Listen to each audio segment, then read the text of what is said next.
You were reminding me of something. When you talked about multitasking, there was a study that showed that only 2% of the population, the world population, can actually multitask. But when 98% of people hear that, they think they're that 2%. And so everyone thinks that they can multitask, but really it's such a rare ability. I actually realized I cannot multitask. Yeah, I definitely can't. I can't because I can't. So I can take up multiple projects. Yeah, at the same time. And I can be diligent. The word is I can micromanage. I can micromanage multiple things. Yeah. But I definitely cannot multitask. No, definitely. I thought I could always multitask when I can't. Yeah. No, but it's what you said. The trick is you think you can do it and you can probably do it for some time. But what you don't realize is that battery runs out. And then very quickly you realize you can't do it at all. And so maybe you can do it for a day, or maybe you could do it for an hour or two. Maybe with certain things. I mean, I would always say, I think, women are always used to multitasking and all. Maybe we are. I don't know. I would say this, but I've grown to realize about myself that, in fact, I almost stop hearing one thing if I'm focusing on the other. Yeah. It's like, my brain just shuts the other part down. Yeah. What have been some daily practices or habits that have changed your life, that have really helped you deal with the crazy schedule, now becoming a mother, playing all the different roles that you play? What have been some non-negotiables that you've really had to hone in on? I have to be very frank here because there have been multiple habits that I tried to set in place for myself, but I've not followed through with either. So I'm one of those people who hasn't been able to... when I'm not talking about getting a workout in, or that's like a daily habit which has become like a part of my life now. It's not even a habit. Looking outside the window and listening to music and really unwinding. I'm not talking about those things because that's life. But like for a brief period, I used to write things down so I could remember it. I don't do that anymore. For a brief period, I used to meditate because it used to help center me. I don't do that anymore.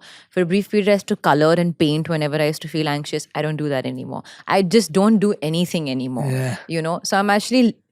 Because I love think, that honesty. Yeah, because a lot of people sometimes feel like, especially now, because 2025 started the new year, you need to set new year resolutions. You need to do something new. You need to,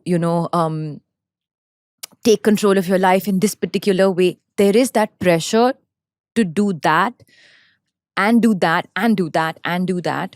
And in fact, there was this challenge called the 75 hard that I heard about. And I was like, I'm going to do the 75 hard. And, I'm going to do this. And my sister was like, Alia, you're not, because you have enough going on. Now you don't need one more challenge.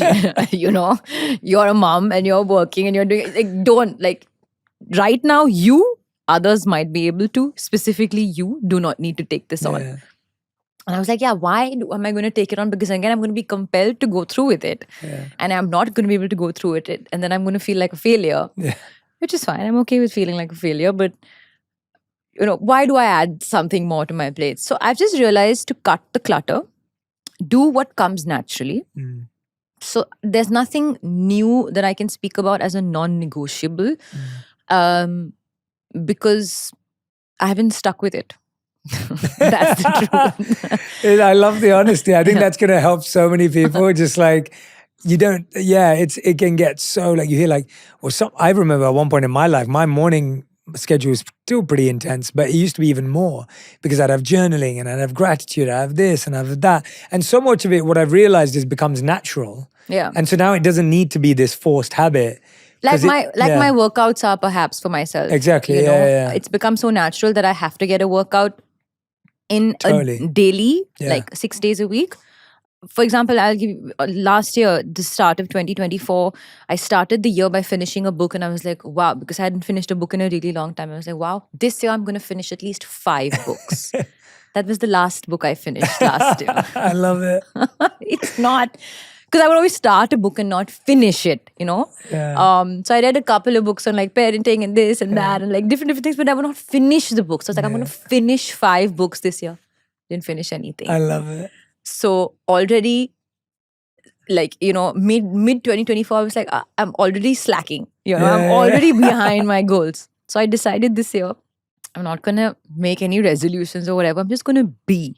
Just going to live, going to go about the day and do what comes naturally. Because if it comes naturally, it'll stick. And it'll become a part of your life anyway. Yeah, I think you're going to relieve a lot of people of pressure and stress. Yeah, I think it is important to acknowledge that not going through with new tasks that you set for yourself for self growth is okay, as long as you're mentally conversing with yourself and actually being aware of the areas of growth. That kind of growth is enough. I'm very eager to grow in life, spiritually, mentally, physically, emotionally, but you can do that through listening and through conversation and through talking to yourself.